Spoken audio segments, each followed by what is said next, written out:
വളരെ ചുരുങ്ങിയ സമയമെടുത്ത ഒരു സന്ദർശനം. മോദി വിഴിഞ്ഞത്ത് വന്നു പോയത് അങ്ങനെയാണ്. പക്ഷേ മോദി അവിടെ ഉയർത്തിയ അലകൾ ഇപ്പോഴും അടങ്ങിയിട്ടില്ല. നരേന്ദ്രമോദിയുടെ കേരള സന്ദർശനം അല്ലെങ്കിൽ വിഴിഞ്ഞം തുറമുഖം രാജ്യത്തിന് സമർപ്പിക്കുന്ന ചടങ്ങിന് വന്ന ആ സമയം, ആ പ്രസംഗം, ഇതെല്ലാം സാർ ശ്രദ്ധിച്ചല്ലോ. പിന്നെ തീർച്ചയായിട്ടും എങ്ങനെ തോന്നി? ഒരു വല്ലാത്തൊരു ട്രമൻഡസ് ആയുള്ളൊരു വേവ് ഇപ്പോഴും കേരളത്തിലുണ്ട്. അല്ല, അതിൻ്റെ പ്രധാനപ്പെട്ട കാര്യം എന്താണെന്ന് വെച്ചാൽ, Modi government, Modi mode of governance ഒരു പാരഡൈം ഷിഫ്റ്റാണ്. പാരഡൈം ഷിഫ്റ്റിന് ശരിയായ മലയാളം ഇതുവരെ കണ്ടെത്താത്തത് കൊണ്ട് നമുക്ക് അതിനെ ഗതിമാറ്റം എന്ന് ഞാൻ ദിശാമാറ്റമെന്നോ ഒക്കെ പറയാം. ഗതിമാറ്റം എന്നാണ് ഞാനതിനെ വിശേഷിപ്പിക്കുന്നത്. അതിന് പാരഡൈം എന്ന് പറഞ്ഞാൽ വേറൊരു സാധനമാണ്, അതിൻ്റെ ഷിഫ്റ്റാണ്. അപ്പോൾ അങ്ങനത്തെ ഒരു വാക്ക് നമുക്ക് മലയാളത്തിൽ ഇല്ലാത്ത കാരണം ഞാൻ അതിനെ ഗതിമാറ്റം എന്ന് പറയുന്നു. ഇങ്ങനെ പോയിക്കൊണ്ടിരുന്ന സാധനം വേറൊരു ദിശയിലേക്ക് മാറി ദിശമാറ്റം എന്നോ ഗതിമാറ്റം എന്നോ പറയാവുന്ന ഒരു ഗതിമാറ്റമാണ് കൊണ്ടുവന്നത്. അതെന്താണെന്ന് വെച്ച് കഴിഞ്ഞാൽ, ഈ നെഹ്റുവിയൻ മോഡ് ഓഫ് ഗവേണൻസ് ആയിരുന്നു മോദി വരുന്നവരെ ഇന്ത്യയിൽ നിലനിന്നിരുന്നത്. ഗവൺമെൻറ്റുകൾ മാറി വന്നാലും മോഡ് ഓഫ് ഗവേണൻസ് മാറിയിരുന്നില്ല. നെഹ്റുവിൻ്റെ പാതയിൽ തന്നെ നെഹ്റു മോൾഡ് ചെയ്തെടുത്തൊരു സാധനമായിരുന്നു അത്. ആ നെഹ്റുവിൻ ഈ മോഡലിൻ്റെ ഒരു പ്രത്യേകത എന്താണെന്ന് വെച്ചാൽ, നെഹ്റു സ്വകാര്യ സംരംഭകരെ ശത്രുക്കളായിട്ടാണ് കരുതിയിരുന്നത്.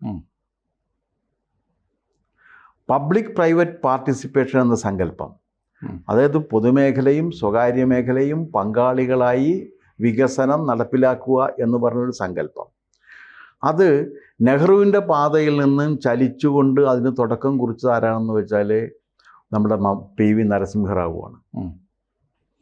നരസിംഹറാവു തുടക്കം കുറിച്ച ആ ഒരു സങ്കല്പത്തെ അതിൻ്റെ പൂർണ്ണതയിൽ എത്തിക്കുന്നതിന് വേണ്ടി പ്രവർത്തിക്കുന്ന ഒരു കർമ്മ പദ്ധതി ആവിഷ്കരിച്ചത് മോദിയാണ്. അതിനൊരു കാരണമുണ്ട്. നമ്മുടെ രാജ്യത്തെ സങ്കല്പം അനുസരിച്ചിട്ട് ഇൻകം ജനറേറ്റേഴ്സ് വരുമാനം ഉണ്ടാക്കുന്നത് തെറ്റല്ല, കുറ്റമല്ല, പാപമല്ല. അതിന് നമ്മൾ കുറേ പേരെ കരുതി വച്ചിട്ടുണ്ട്. അവരെയാണ് വൈശ്യരെന്ന് പറയുന്നത്. അവർ കൃഷിയും കച്ചവടവും ചെയ്ത് ഈ രാജ്യത്തെ സുശക്തമാക്കി സാമ്പത്തിക ശക്തിയാക്കി വളർത്തിയെടുക്കുക എന്ന രാഷ്ട്രധർമ്മം നിർവഹിക്കുന്നവരാണ് അവർ. ഈ പണി ഒന്നും രാജാവ് ചെയ്യരുതെന്നും പറഞ്ഞിട്ടുണ്ട്. രാജാവ്, നമ്മുടെ ഒരു സങ്കല്പം മനസ്സിലാക്കേണ്ടത് സുനിലേ, രാജാവ് നിസ്വനാണ്. രാജാവിൻ്റെ കയ്യിൽ 10 പൈസ ഉണ്ടാകാൻ പാടില്ല. രാജാവ് കൃഷി ചെയ്യാൻ പാടില്ല, കച്ചവടം ചെയ്യാൻ പാടില്ല, വേറെ ഫാക്ടറി തുടങ്ങാൻ പാടില്ല, ഒന്നും തുടങ്ങാൻ പാടില്ല. രാജാവ് ഇതെല്ലാം തുടങ്ങാനുള്ള ജനങ്ങൾക്ക് വേണ്ട സാഹചര്യം ഒരുക്കി കൊടുക്കുന്നവനാണ് രാജാവ്. ഫെസിലിറ്റേറ്ററാണ് അയാൾ റിയൽ സെൻസിൽ. എന്നിട്ട് 1/6 നികുതി പിരിക്കുകയാണ്. ഈ 1/6 നികുതി പിരിക്കുന്നതിനെക്കുറിച്ച് പറയുന്നത് എങ്ങനെയാണെന്ന് വെച്ചാൽ, ഇപ്പോൾ രഘുവംശത്തിൽ കാളിദാസൻ ദിലീപൻ്റെ ഭരണത്തെക്കുറിച്ച് പറയുമ്പോൾ പറഞ്ഞു പോകുന്നത്, ദിലീപൻ നികുതി പിരിച്ചിരുന്നത് കടലിൽ നിന്ന് സൂര്യൻ ജലത്തെ ആവിയാക്കി എടുത്തതിന് ശേഷം മഴയായി പെയ്യിച്ച് ഭൂമി ഫലഭൂയിഷ്ടമാക്കിയിരുന്ന രീതിയിൽ ജനങ്ങളിൽ നിന്ന് 1/6 നികുതി പിരിച്ചിട്ട് ആ പ്രദേശത്തെ ആകെ സമ്പൽ സമൃദ്ധിയിൽ എത്തിച്ചു എന്നാണ് പറയുന്നത്. അപ്പോൾ ഈ രാജാവിന് ഇത് ചെയ്യാനായിട്ട് ഒരു അധികാരവുമില്ല. പിന്നെ രാജാവ് ചെയ്യേണ്ടത് എന്താണ്? ഇതിനുള്ള സൗകര്യങ്ങൾ ഒരുക്കി കൊടുക്കണം വരുന്നവർക്ക്. ഈ സങ്കല്പം ഒരു ഭാരതീയ വിശ്വാസങ്ങളിൽ അടിയുറച്ച ബോധ്യമുള്ള മോദി ഈ സങ്കല്പമാണ് പിന്തുടരുന്നത്. എൻ്റെ തിയറി അതാണ് ഞാൻ ഈ പറഞ്ഞതാണ്. അപ്പോൾ അതനുസരിച്ചിട്ട് പ്രൈവറ്റ് പബ്ലിക് പാർട്ടിസിപ്പേഷൻ, ഇപ്പോൾ അദാനി ലോകത്തിലെ ഏറ്റവും വലിയ സമ്പന്നനായി തീരുന്നതിനെ നമ്മൾ എന്തിനാണ് എതിർക്കുന്നതെന്ന് എനിക്ക് മനസ്സിലാകുന്നില്ല. അല്ല, മോദി വല്ലാതെ അദാനിയെ സഹായിക്കുന്നു എന്നാണ്. മോദി അല്ല, അംബാനിയെ സഹായിക്കുന്നു എന്നാണല്ലോ ആദ്യം പറഞ്ഞിരുന്നത്. മോദി, ഞാൻ ചോദിക്കട്ടെ, മോദി ഏത് ഈ ഇൻകം ജനറേറ്ററേന് സഹായിക്കാതിരുന്നിട്ടുള്ളത്? ഒരാളുടെ പേര് പറഞ്ഞു തരും. അത് പറയുന്നില്ല, 2 പേരുകൾ മാത്രമാണ് പറയുന്നത്. ഞാൻ ചോദിക്കട്ടെ, മോദി ഏതെങ്കിലും ഒരു ഇൻകം ജനറേറ്ററെ ഇൻകം ജനറേഷനിൽ നിന്ന് വിലക്കിക്കൊണ്ട് സഹായിക്കാതിരുന്നിട്ടുണ്ടോ? ഇല്ല. പിന്നെ മോദിയുടെ സഹായം ഇല്ലെങ്കിലും അദാനിയും അംബാനിയും ഇങ്ങനെയൊക്കെ തന്നെയൊക്കെ വരും. പക്ഷേ ഉത്തരവാദിത്തപ്പെട്ട ഒരു ഭരണാധികാരി എന്ന നിലക്ക് ഇന്ത്യൻ സാഹചര്യങ്ങളിലും ഇന്ത്യൻ മൂല്യങ്ങളിലും അടിയുറച്ച് വിശ്വസിച്ചുകൊണ്ട് അതിൻ്റെ അടിസ്ഥാനത്തിൽ ഭരണസാരഥ്യം നിർവഹിക്കുന്ന ഒരാൾ എന്ന നിലക്ക് നിസ്വനായിരുന്നു കൊണ്ട് രാജ്യത്തെ ഏറ്റവും വലിയ സാമ്പത്തിക ശക്തിയാക്കി വളർത്തിയെടുക്കാൻ ശ്രമിക്കുന്ന ഒരു ഭരണാധികാരി എന്ന നിലക്ക് തീർച്ചയായിട്ടും പ്രൈവറ്റ് പബ്ലിക് പാർട്ടിസിപ്പേഷനെ അംഗീകരിച്ചിട്ടുണ്ട്. അല്ല, അതും ഞാൻ ശ്രദ്ധിച്ചത് ഈ കേരള സർക്കാർ പ്രധാനമന്ത്രിയെ ക്ഷണിക്കുന്നു, വളരെ സന്തോഷത്തോടെ പിണറായി അത്യാദരപൂർവ്വം വലിയ വരവേൽപ്പ് കൊടുക്കുന്നു. എന്നിട്ട് ആ വേദിയിലിരുന്ന് മോദി പറയുന്നു, നിങ്ങളുടെ മന്ത്രി പറഞ്ഞത് കേട്ടില്ലേ, അദാനി നമ്മുടെ പാർട്ട്ണറാണ് എന്ന് പറഞ്ഞത്. പിണറായി വിജയൻ ഇന്ത്യ മുന്നണിയുടെ വലിയ പില്ലറാണ്. ഇനി അതിൻ്റെ കാര്യം ഞാൻ പറഞ്ഞുതരാം. അത് ശരിക്കും പിണറായി കിട്ടൊരു അല്ല, നിങ്ങൾ പിണറായി ഒരു കാര്യം മനസ്സിലാക്കേണ്ടത്, പിണറായി മുഖ്യമന്ത്രി ആയതിനു ശേഷം പിണറായി എപ്പോഴെങ്കിലും വിപ്ലവ പ്രവർത്തനത്തെക്കുറിച്ചൊരു വാക്ക് പറഞ്ഞിട്ടുണ്ടോ? ഒന്നും പറഞ്ഞിട്ടില്ല. ഇല്ലല്ലോ. പിണറായി എപ്പോഴെങ്കിലും ഒരു ഇൻകം ജനറേഷൻ തെറ്റാണെന്ന് പറഞ്ഞിട്ടുണ്ടോ? ഇല്ല. ഇല്ല.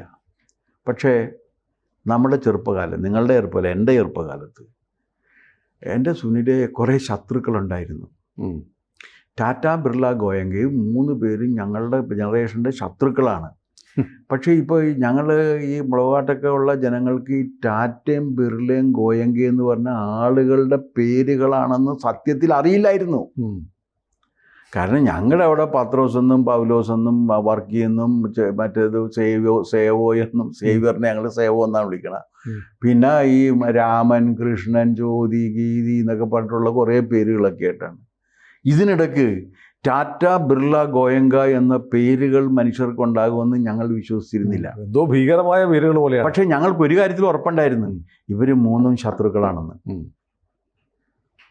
ഇവർ 3 ശത്രുക്കളാണെന്ന്. അപ്പം അന്ന് ഈ കമ്മ്യൂണിസ്റ്റുകാരെയൊക്കെ ഈ ടാറ്റയുടെ ക്രൂരത പറയുന്നതിന് വേണ്ടി പ്രസംഗിച്ചിരുന്ന ഒരു വാക്യം കേട്ട് ഞാൻ കോരിത്തരിച്ച് നിന്നിട്ടുണ്ട്. അതെന്താണ്? അത് പറഞ്ഞുതരാം. പേര് ഞാൻ പറയുന്നില്ല. സഖാവ് എനിക്ക് വലിയ ബഹുമാനമുള്ള ഒരാളാണ്. അദ്ദേഹം ഇപ്പം ജീവിച്ചിരിപ്പില്ല, അതുകൊണ്ട് ഞാൻ പേര് പറയുന്നില്ല. അദ്ദേഹം വന്നിട്ട് പറയുന്നു, 1 മുതൽ 500 വരെയുള്ള സോപ്പിനങ്ങൾ എവിടെ പോയി? 501 ഉള്ളൂ. എവിടെ പോയി എന്നാ ചോദ്യം. അപ്പോൾ അത് ശരിയാണ്. ഞങ്ങൾ ആരും ഈ 1 മുതൽ 500 വരെയുള്ള സോപ്പിനങ്ങളെ കണ്ടിട്ടില്ല. ഞങ്ങളെല്ലാം കണ്ടേക്കണം 501 ബാറാണ്. അതെ അതെ. അപ്പം അടുത്തതാ പറയണത്, ഈ 1 മുതൽ 500 വരെയുള്ള സോപ്പിനങ്ങൾ ഈ രാജ്യത്തെ ടാറ്റ, ബിർള, ഗോയങ്ക മുതലായ കുത്തക വർഗങ്ങൾ ഉപയോഗിക്കുമ്പോൾ സഹാക്കളെ നമുക്ക് കിട്ടുന്നത് വെറും 501 മാത്രം എന്ന് പറയുമ്പോൾ വിസിലടിച്ച് കൈയടിക്കാണ്. കാരണം 3 ശത്രുക്കൾ ഉണ്ടാക്കി വെച്ചിട്ടുണ്ട്. അത് നെഹ്റു ഉണ്ടാക്കി വെച്ച ശത്രുതയാണ്. സോവിയറ്റ് യൂണിയൻ ഉണ്ടാക്കി വെച്ച ശത്രുതയാണ്. ആ ശത്രുതയിൽ നിന്നും മാറി ഇൻകം ജനറേറ്റേഴ്സ് രാഷ്ട്ര നിർമ്മിതിയിൽ സുപ്രധാനമായ പങ്ക് വഹിക്കുന്നവരാണ് എന്ന വിശ്വാസത്തിൽ അവരെ പ്രോത്സാഹിപ്പിക്കുന്ന ഭരണാധികാരിയാണ് മോദി. മോദി അവരെ പ്രോത്സാഹിപ്പിക്കുകയാണ്. അതിൻ്റെ ആ പ്രോത്സാഹനത്തിൻ്റെ ഭാഗമായിട്ടാണ് എന്ത് വരുന്നത്? പ്രൈവറ്റ് പബ്ലിക് പാർട്ടിസിപ്പേഷൻ വരുന്നത്. അപ്പോൾ ഇന്ത്യ സഖ്യം അതിനെതിരാണ്. പ്രൈവറ്റ് പബ്ലിക് പാർട്ടിസിപ്പേഷൻ വേണ്ട എന്നാണല്ലോ ഇത് തുടങ്ങി വെച്ചത്. കോൺഗ്രസ് ആണെങ്കിലും വേണ്ട എന്നാണല്ലോ ഇപ്പോഴത്തെ അവിടുത്തെ മറ്റേ യുവനിർഭൻ പറയുന്നത്. ഇല്ലേ, ചങ്ങമ്പുഴയുടെ ഒരു വാക്ക്, മനസ്വിനിയിലൊരു വാക്കെടുത്ത് പറയണമെങ്കിൽ അദ്ദേഹം യുവനിർഭനായി വിരാജിക്കുകയാണല്ലോ ഫാമിലി പൊളിറ്റിക്സിൽ. ആ ഫാമിലി പൊളിറ്റിക്സിലെ യുവനിർഭൻ പറയുന്നത് ഇതൊന്നും വേണ്ടെന്നാണല്ലോ. അതാണ് പറഞ്ഞത്. കമ്മ്യൂണിസ്റ്റ് മന്ത്രി പറയുന്നു അദാനി ഈസ് അവർ പാർട്ട്ണർ. അതെ, ആ മാറ്റം സമ്മതിച്ചു. പിണറായി ആ മാറ്റത്തിന് വേണ്ടി നിൽക്കുന്ന ഒരാളാണെന്ന്. നിങ്ങൾ എന്തിനാണ് പിണറായി പറയാത്ത കാര്യം നിങ്ങൾ അദ്ദേഹത്തിൻ്റെ പേരിൽ ആരോപിക്കുന്നത്? അദ്ദേഹം ആ മാറ്റത്തിന് വേണ്ടി നിൽക്കുകയാണ്. ഇപ്പം അങ്ങനെ ഒരു സംഗതി വന്ന് അവിടെ അത് മാറ്റം വരെയാണ്. സത്യത്തിൽ ഇതിൻ്റെ ഇടയ്ക്ക് വിട്ടുപോയ ഒരു പേരുണ്ട്. ഇതിനു വേണ്ടി ആ എഗ്രിമെൻ്റ് ഉണ്ടാക്കാനും ആ എഗ്രിമെൻ്റ് നടപ്പിൽ വരുത്തുന്നതിനും വേണ്ടി ഉമ്മൻചാണ്ടിയുടെ പുറകെ നടന്നു. ഉമ്മൻചാണ്ടിയെ ഏറ്റവും കൂടുതൽ ഇങ്ങനെ നടന്ന ഒരാൾ അന്നത്തെ ഷിപ്പിംഗ് വകുപ്പ് മന്ത്രി, എൻ്റെ സ്നേഹിതനും കൂടിയായ കെ ബാബുവായിരുന്നു. പക്ഷേ പൊതുവേ നമ്മുടെ സർക്കാർ സംവിധാനത്തിലും ഗവൺമെൻറ്റിലും ഒക്കെ ഈ നന്ദികേട് ഒരു വലിയ സംഭവമായി ആഘോഷിക്കപ്പെടുന്നതുകൊണ്ട് ഞാൻ ഒരു കാര്യം ചോദിക്കട്ടെ, ഈ പഴയകാല മന്ത്രിമാരുണ്ടല്ലോ, ഷിപ്പിംഗ് കൈകാര്യം ചെയ്തിരുന്ന, പോർട്ട് കൈകാര്യം ചെയ്തിരുന്ന, അവരെയൊക്കെ വിളിച്ച് ആ വേദിയിലൊന്ന് ആദരിച്ചു കഴിഞ്ഞാൽ ഇവർക്ക് എന്ത് നഷ്ടപ്പെടാനുണ്ട്? എന്ത് നഷ്ടപ്പെടാനുണ്ട്? അവരും അവരുടെ ഒരു കോൺട്രിബ്യൂഷൻ ഉണ്ടല്ലോ. ഇപ്പോൾ കെ ബാബുവിൻ്റെ സംഭാവനയുണ്ട്. കെ ബാബുവിന് മുമ്പ് എനിക്ക് തോന്നുന്നത് എം വി രാഘവനായിരുന്നു പോർട്ട്, രാഘവൻ തുറമുഖ വകുപ്പ് മന്ത്രി. അപ്പോൾ രാഘവൻ്റെ സംഭാവന, രാഘവൻ ഇപ്പോൾ കിട്ടില്ല. പക്ഷേ ജീവിച്ചിരിക്കുന്നവർ ഇത്തരത്തിലുള്ളൊരു സംരംഭം ഇങ്ങനെ വരുന്ന സമയത്ത് അവരെ കൂടി വിളിച്ചിട്ട് ക്ഷണിച്ചു വരുത്തി ഒന്ന് ആദരിക്കുന്നതിൽ എന്താണ് തെറ്റ്? അപ്പോൾ രാഷ്ട്രീയം എന്ത് അവിടെയാണ് നമ്മുടെ അല്ല, ഇത് ഞാൻ പറയുന്നത് അവരുടെ ഒരു സംഭാവന കൂടി ഉൾക്കൊണ്ടിട്ടാണല്ലോ ഇവരിത് ഇപ്പം ചെയ്യുന്നത്. കാരണം ഇത് അന്ന് കാരണം എന്താ വെച്ചാൽ 4000 കോടിയുടെ അഴിമതി ഇടതുപക്ഷ അധികാരത്തിൽ വന്നാൽ ഇതിന് കൂട്ടു നിൽക്കുന്നവരെ മുഴുവൻ ഇരുമ്പഴിക്കുള്ളിൽ നടത്തുമെന്നും തെരുവിലിട്ട് വിചാരണ ചെയ്യുമെന്നും പ്രസംഗിച്ച ആളുടെ പേരാണ് വി.എസ്. അച്യുതാനന്ദൻ. മറക്കരുത്. ആ സമയത്ത് ഇതെന്ത് വന്നാലും ഇത് നടപ്പിലാക്കണം, കാരണം ഇത് കേരളത്തിന് ആവശ്യമാണ്, കേരളത്തിനൊരു വികസനം വേണം എന്ന് പറഞ്ഞ് ഇതെന്ത് വന്നാലും നടപ്പിലാക്കണമെന്നൊരു തീരുമാനമെടുക്കുന്നത് ഉമ്മൻചാണ്ടിയാണ്. ഉമ്മൻചാണ്ടിയുടെ റോൾ അതിനകത്തുണ്ട്. അതിന് കൂട്ടുനിന്ന ഒരു മന്ത്രിയാണ് ഇദ്ദേഹം. അത് കഴിഞ്ഞ് ഇതിൻ്റെ ഓരോ ഘട്ടത്തിലും എല്ലാവരുടെയും വിമർശനം കേട്ടുകൊണ്ട് ഈ പദ്ധതി നടപ്പിൽ വരുത്തുന്നതിന് വേണ്ടി ശ്രമിച്ച ആളാണ് ദേവർകോവിൽ.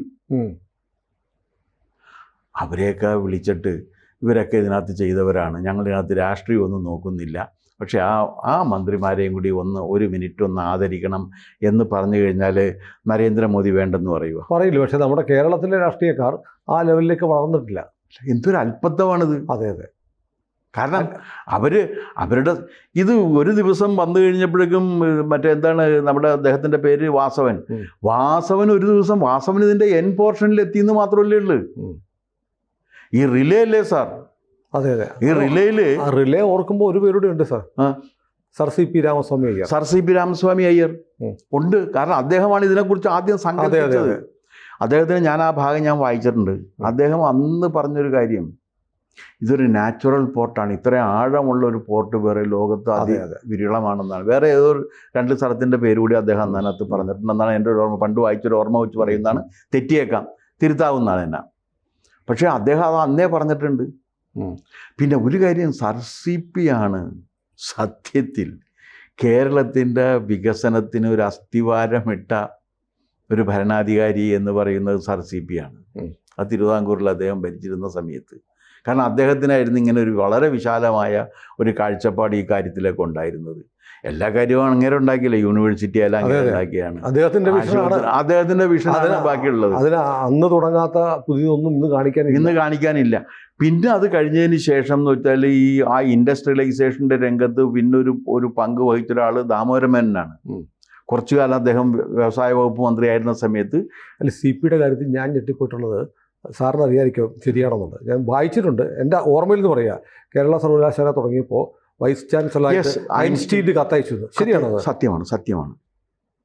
എന്ത് വലിയ കാഴ്ചപ്പാടാണ്. എന്ത് മാത്രമല്ല, നിങ്ങൾ വേറൊരു കാര്യം, നിങ്ങൾ ഈ രാഷ്ട്രീയക്കാരെയൊക്കെ ഇപ്പോൾ എല്ലാവരും ഒക്കെ കുറ്റം പറയുന്നുണ്ടല്ലോ, ഒരു കാര്യം നിങ്ങൾ മനസ്സിലാക്കണം. ആർ ശങ്കറിൻ്റെ ജീവിത ലക്ഷ്യം എന്തായിരുന്നു അറിയാമോ? ഐൻസ്റ്റൈനെ പോലെ ഒരു സയൻറ്റിസ്റ്റ് ആകണമെന്നാണ്. He was a very very brilliant student. അല്ലാണ്ട് ഇവിടെ ഏതെങ്കിലും ഒന്നാകണമെന്നായിരുന്നില്ല. താനൊരു വലിയ സയൻറ്റിസ്റ്റായിട്ട് മാറണം എന്നായിരുന്നു ആഗ്രഹം. എൻ്റെ അടുത്ത് professor M Krishnan Nair sir പറഞ്ഞിട്ടുണ്ട്. കൃഷ്ണൻ നായർ സാറ് കേട്ടിരിക്കുന്ന ഏറ്റവും മനോഹരമായ ആശാൻ പ്രസംഗം, കുമാരൻ ആശാനെക്കുറിച്ചുള്ള പ്രസംഗം, സെനറ്റ് ഹാളിൽ ആർ ശങ്കർ 1.5 മണിക്കൂറിൽ നടത്തിയ ഇംഗ്ലീഷ് പ്രസംഗമാണ് എന്ന് പറഞ്ഞിട്ട് എന്നെ ഇങ്ങനെ കൈ കാണിച്ചു തന്നു. കണ്ട, രോമാഞ്ചം കൊള്ളുന്നു എന്ന് പറഞ്ഞ്. സത്യമായിരുന്നത്. പുള്ളിയുടെ ചെറുപ്പത്തിൽ കേട്ടൊരു പ്രസംഗം പുള്ളി ഓർത്തിരിക്കുകയാണ്. അത്ര ബ്രില്യൻ്റ് ആയൊരു സ്പീച്ചായിരുന്നാണ്. അപ്പോൾ ഈ SRCP ഒക്കെ ആയിട്ട് ഇദ്ദേഹത്തിന് നല്ല ബന്ധമായിരുന്നു. കാരണം ഈ ബുദ്ധിയുള്ളവർക്ക് പരസ്പരമുള്ളൊരു ബഹുമാന ബന്ധമുണ്ടല്ലോ, ഒരു വേവ്ലെങ്ത് ഉണ്ട്. അല്ല, സത്യത്തിൽ ഈ ആർ ശങ്കർ SRCP ആയിട്ടുള്ള ബന്ധം എന്നൊക്കെ ഇവർ പറയുന്നില്ലേ, അത് രണ്ട് ബുദ്ധിയുള്ള മനുഷ്യർ തമ്മിലുള്ള ഒരു ബന്ധം, സ്വാഭാവികമായ ഒരു ബന്ധം കൂടിയായിരുന്നു, ജൈവ പ്രക്രിയയാണ് അത്. പക്ഷേ ഇന്നത്തെ രീതിയിൽ തന്നെ പലർക്കും അത് മനസ്സിലായില്ല. അദ്ദേഹത്തിൻ്റെ കൂടെ നിൽക്കുന്നവർക്കും മനസ്സിലായില്ല, അദ്ദേഹത്തെ എതിർക്കുന്നവർക്കും മനസ്സിലായില്ല. നമ്മൾ വേണ്ടത്ര അംഗീകരിക്കുകയോ ആദരിക്കുകയോ ശ്രദ്ധിക്കപ്പെടുകയോ ചെയ്യാതെ പോയ ഒരു മഹാപ്രതിഭ എന്ന് വിശേഷിപ്പിക്കാവുന്ന ഒരാളാണ് ആർ ശങ്കർ. ഒന്നും ആരും പറയാറില്ല എന്ന് മാത്രമേ ഉള്ളൂ. നമ്മൾ ഇപ്പോൾ സാന്ദർഭികമായിട്ട് ഞാനിത് പറഞ്ഞു. അപ്പം ഞാൻ പറഞ്ഞു വരുന്നത് എന്താണെന്ന് വെച്ച് കഴിഞ്ഞാൽ, ഈ റിലേയുടെ അവസാനം ഈ ബാറ്റണുമായിട്ട് പോകുന്ന ഒരാളുണ്ട്. അയാൾ ഫിനിഷിംഗ് പോയിന്റിലെത്തും. പക്ഷെ അയാളെ ഫിനിഷിംഗ് പോയിന്റിൽ എത്തിച്ചവരുണ്ട്. അവരെ സ്മരിക്കാനും അവർക്കൊരാദരവ് കൊടുക്കാനും മുഖ്യമന്ത്രി പിണറായി വിജയൻ ഒരു നിലപാട് സ്വീകരിച്ചിരുന്നെങ്കിൽ അദ്ദേഹത്തിൻ്റെ അവസ്ഥ എന്താകും? അദ്ദേഹത്തിൻ്റെ സ്റ്റേച്ചർ ഇതിലും വലുതാവുമായിരുന്നു. അദ്ദേഹത്തിൻ്റെ സ്റ്റേച്ചർ ഏത് തരത്തിലായിരുന്നാൽ അതിപ്പോൾ അവിടെ എന്താണ് പോർട്ട് ഓഫീസറായിട്ടൊരു IAS കാരിയുണ്ട്. ഞാൻ പിന്നെ അവരെക്കുറിച്ച് ഞാൻ ഒന്നും പറയുന്നില്ല. കാരണം ഒരു സിവിൽ സർവൻ്റൊക്കെ കാണിക്കേണ്ട ഒരു മിനിമം ഡിഗ്നിറ്റി ഉണ്ട്. കാരണം ഇവർക്ക് ഭരണഘടനാ സംരക്ഷണം കൊടുത്താണ് ഇവരെ വിട്ടേക്കണത്. അവർ കാണിക്കേണ്ട ഒരു മിനിമം ഡിഗ്നിറ്റി ഉണ്ട്. ആ മിനിമം ഡിഗ്നിറ്റി കാണിക്കാത്ത അവരാണ് പോർട്ടിൽ പോയിരിക്കുക. അവർ പറഞ്ഞിട്ടുണ്ട് ഇങ്ങനൊരു സംഗതി ഉണ്ട് എന്നുള്ളത്. ഞാൻ ഒരു കാര്യം പറയാട്ടെ, എൻ്റെ അനുഭവത്തിൽ എനിക്ക് പിണറായി വിജയനുമായിട്ട് കുറച്ചു കാലം ജോലി ചെയ്യാനുള്ളൊരു അവസരം ഉണ്ടായിട്ടുണ്ട്. പബ്ലിക് സർവീസ് കമ്മീഷൻ ചെയർമാൻ എന്ന നിലക്ക് അദ്ദേഹം വളരെ റീസണബിൾ ആണ് എന്നാണ് എനിക്ക് തോന്നിയിട്ടുള്ളത്. കാരണം ഞാൻ അദ്ദേഹവുമായിട്ട് PSCയുടെ പല കാര്യങ്ങളും സംസാരിക്കാൻ വേണ്ടി ചെല്ലുമ്പോൾ ഞാൻ പറഞ്ഞിട്ടുള്ള കാര്യങ്ങൾ യുക്തിപൂർവമാണ്, അത് ശരിയാണെന്നുണ്ടെങ്കിൽ പുള്ളി എൻ്റെ അത് സമ്മതിച്ചിട്ടുണ്ട്, ആരെതിർത്താലും. അന്ന് ആ നളിനി നെറ്റോ എന്നൊക്കെ പറയുന്ന ചില ഉദ്യോഗസ്ഥരൊക്കെ സ്ഥിരം ഇതിനെ എതിർക്കുന്ന സമയത്തും അത് ചെയർമാൻ പറഞ്ഞാണ് ശരിയെന്ന് പറയാൻ ഒരു മടിയില്ലാതിരുന്ന ഒരാളാണ്. ഞാൻ ഉറപ്പായിട്ട് പറയുന്നു, ഇങ്ങനെ ഒരു സംഭവം ചെയ്തു കഴിഞ്ഞാൽ അത് നന്നായിരിക്കും എന്ന് ഇവരാരെങ്കിലും പറഞ്ഞിരുന്നെങ്കിൽ പിണറായി അത് ചെയ്യുമായിരുന്നു. കാരണം ഒരു നഷ്ടമില്ലാതെ കിട്ടുന്നതല്ല. അതെ അതെ അതെ, ഒരു നഷ്ടമില്ല. ഇവർക്ക് ആകെ ഒരു ചെറിയൊരു മൊമെന്റ് ഇവർക്ക് കൊടുക്കണമെന്ന് മാത്രമല്ല, അവർ അല്ലെങ്കിൽ ഒരു പൊന്നാട ആ കൂട്ടത്തിൽ ഇപ്പോഴത്തെ മന്ത്രിക്കും കിട്ടുമല്ലോ. അതെ അതെ അതെ, ഒരു പൊന്നാടയോ ഒരു ചെറിയ മൊമെന്റോയോ ഇവർക്ക് കൊടുക്കണം. അത് കൊടുക്കുന്നതിന് എന്താ ഒരു കുഴപ്പം? അങ്ങനെ ഒരു സംസ്കാരവും കൂടി വേണ്ടേ? കാരണം ഇപ്പോൾ നമ്മുടെ എന്താണ് അത് വാസവനാണ് ഫിനിഷിംഗ് പോയിന്റിൽ ബാറ്റനുമായിട്ട് എത്തിയിരിക്കുന്നത്. പക്ഷേ ഈ ബാറ്റൻ ആദ്യം മുതൽ അവിടെ നിന്ന് എടുത്ത് 4 കിലോമീറ്റർ 4 പ്രാവശ്യം ഇത് ഓടിയവരുണ്ട്. അവരെ കൂടി ആ സന്ദർഭത്തിൽ പരിഗണിച്ച് സ്മരിച്ച് അവർക്ക് വേണ്ട ആദരവ് കൂടി കൊടുക്കേണ്ടതായിരുന്നു എന്ന കാര്യം എനിക്ക് ഒരു അഭിപ്രായമുണ്ട്. അതോടൊപ്പം മോദി പറയുന്നത് നിങ്ങളിത് ചെയ്തിരിക്കുന്നത് ഉചിതമായ കാര്യമാണ്, കാരണം രാജ്യത്തിൻ്റെ വികസനമല്ലേ. അതെ അതെ, ഞാൻ ചോദിക്കട്ടെ, ഇന്ത്യ വികസിക്കണം എന്ന് പറഞ്ഞാൽ എന്തും കൂടി വികസിക്കണം? കേരളവും വികസിക്കണം. അതാണ് സബ്കെ സാത്ത് സബ്കാ വികാസ് സബ്കാ പ്രയാസ് എന്ന് പറയാൻ കാരണം. അതാണ് മോദി പറയുന്നത്. അത് പിണറായിക്ക് മനസ്സിലായിട്ടുണ്ട് അല്ലേ? കാരണം ഞാൻ ചോദിക്കട്ടെ, പിണറായിയുടെ കാലത്ത് ഇത് വന്നു, ഇന്നല്ല. ഒരു 100 കൊല്ലോ 150 കൊല്ലോ കഴിഞ്ഞ് വരുന്ന ഒരു വിദ്യാർത്ഥി ഉണ്ടല്ലോ, ഓർമ്മിക്കും ഇതിനെക്കുറിച്ച് പഠിക്കുന്നത് ആരാണ് എന്നുള്ള കാര്യം. അന്നത്തെ മുഖ്യമന്ത്രി ഇയാളായിരുന്നു, അദ്ദേഹം ഇന്ന കാര്യം കൂടി ചെയ്തിരുന്നു എന്നൊരു വാചകം അതിനകത്ത് വരുമ്പോൾ ഇത് പിണറായിക്ക് കിട്ടാമായിരുന്ന ഒരു ഗ്ലാമർ നിങ്ങൾ ആലോചിച്ച് നോക്ക്. അതെ അതെ, അത് പിണറായിയോട് അക്കാര്യം ഇവർ പറഞ്ഞിരിക്കില്ല എന്നാണ് ഞാൻ കരുതുന്നത്. അല്ലെങ്കിൽ അതൊക്കെ പറഞ്ഞു കഴിഞ്ഞാൽ അത് രാഷ്ട്രീയമായിട്ട് പിണറായിയുടെ അഭിപ്രായ വ്യത്യാസമുണ്ട്, അത് വേറെ പ്രശ്നമാണ്. രാഷ്ട്രീയമായിട്ടുള്ള ഒരാളോടുള്ള അഭിപ്രായ വ്യത്യാസം എന്ന് പറഞ്ഞാൽ അയാളോട് സ്ഥിരമായി വ്യക്തിപരമായി സൂക്ഷിക്കേണ്ട അഭിപ്രായ വ്യത്യാസം എന്നല്ല അർത്ഥം. അതെ അതെ, അങ്ങേര് ചെയ്യുന്ന പ്രവൃത്തികളോട്. പക്ഷെ ഇത് അങ്ങേര് ചെയ്തില്ല എന്നുള്ളത് എന്നെ അത്ഭുതപ്പെടുത്തിയൊരു കാര്യം. കാരണം അതും കൂടി ചെയ്യാൻ പറഞ്ഞില്ല പുള്ളിയോട് ആരും പറഞ്ഞിട്ടുണ്ടാകില്ല. കാരണം ഇതിനകത്ത് ഈ കെ ബാബു ഇതിൻ്റെ പിന്നാലെ നടക്കുന്ന സമയത്ത് എനിക്കിതറിയാം എന്താണെന്നുള്ള കാര്യം. പക്ഷെ ഒരാളും ബാബുവിൻ്റെ പേര് അവിടെ പരാമർശിക്കുക പോലും ചെയ്തില്ല. ബാബുവിന് മുൻപുള്ള മന്ത്രിമാര് ആ ദേവർഗോവിലല്ലേ ഇതിൻ്റെ മുഴുവൻ തെറിയും കേട്ടത്. അദ്ദേഹം അവരുടെ തന്നെ മന്ത്രിയാണല്ലോ. അദ്ദേഹത്തെ ഞാൻ ക്യാമറയിൽ കണ്ട് അങ്ങ് ദൂരെ ഒരു സ്ഥലത്ത് പാവം ഇരിക്കുന്നുണ്ടായിരുന്നു. പക്ഷെ അതെന്താ കാര്യം എന്ന് വെച്ചാൽ അത് ഒരു ഗ്രേസ് വേണം. അവരും കൂടി ഇതിനകത്ത് പ്രവർത്തിച്ചവരാണ്. അവരെ കൂടി നമ്മളൊരു ആദരിക്കുന്നതോടുകൂടി നമ്മൾ സ്വയം ആദരിക്കപ്പെടുക കൂടി ചെയ്യും എന്നുള്ള കാര്യം മറക്കരുത്. അതല്ലാതെ ഈ സന്ദർഭത്തിൽ വെച്ചിട്ട് ഞാൻ അവനെ ശരിപ്പെടുത്തും എന്ന് പറഞ്ഞാൽ എന്ത് ചെയ്യും? എന്തായാലും ഒരു കാര്യമുണ്ട്, നമ്മളൊരു വലിയ കുതിച്ചുചാട്ടം ഇനിയുള്ള കാലത്ത് ഈ പ്രൈവറ്റ് പബ്ലിക് പാർട്ടിസിപ്പേഷനെ വരുള്ളൂ. അതെ. പിന്നെ വേറൊരു കാര്യം, ഇപ്പോൾ യൂണിവേഴ്സിറ്റികളെല്ലാം പ്രൈവറ്റിലെ യൂണിവേഴ്സിറ്റികൾ, ഇതൊരു 25 കൊല്ലം മുമ്പ് വന്നിരുന്നെങ്കിൽ കേരളത്തിൻ്റെ അവസ്ഥ എന്തായിരുന്നു? ഇൻ്റർനാഷണൽ എഡ്യൂക്കേഷൻ ഹബ്ബായിട്ട് കേരളം മാറുമായിരുന്നു. അപ്പോൾ അന്ന് എന്താണെന്ന് വെച്ചാൽ SFIക്കാരുടെ താല്പര്യം സംരക്ഷിക്കാൻ വേണ്ടിയിട്ടായിരുന്നു ചെയ്യാതിരുന്നത്. അതെ അതെ. ആദ്യം ഇവിടെ ഫാക്ടറി പോയത് ആരുടെ താല്പര്യം? CITUവിൻ്റെ താല്പര്യം സംരക്ഷിക്കാൻ വേണ്ടി. വിദ്യാഭ്യാസ രംഗം താറുമാറായത് SFIയുടെ താല്പര്യം സംരക്ഷിക്കാൻ വേണ്ടിയിട്ടാണ്. ചെറുപ്പക്കാരെ ഈ അടിമകളാക്കി തീർക്കുന്നത് DYFIയുടെ താല്പര്യം സംരക്ഷിക്കാൻ വേണ്ടി. അല്ലെങ്കിൽ ആത്മാഭിമാനമുള്ള ഒരുത്തന് തൊഴിലില്ലായ്മ വേതനം സ്വീകരിക്കാൻ പറ്റുമോ? അതെ, എനിക്ക് പറ്റില്ല. പണിയെടുത്തിട്ട് എനിക്ക് കാശ് കിട്ടണം. പണിയെടുത്തിട്ട് കാശ് കിട്ടാതിരിക്കുന്നത് തെറ്റാണെങ്കിൽ പണിയെടുക്കാതെ കാശ് വാങ്ങിക്കുന്നതും തെറ്റ് തന്നെയാണ്. അതെ, തീർച്ചയായും.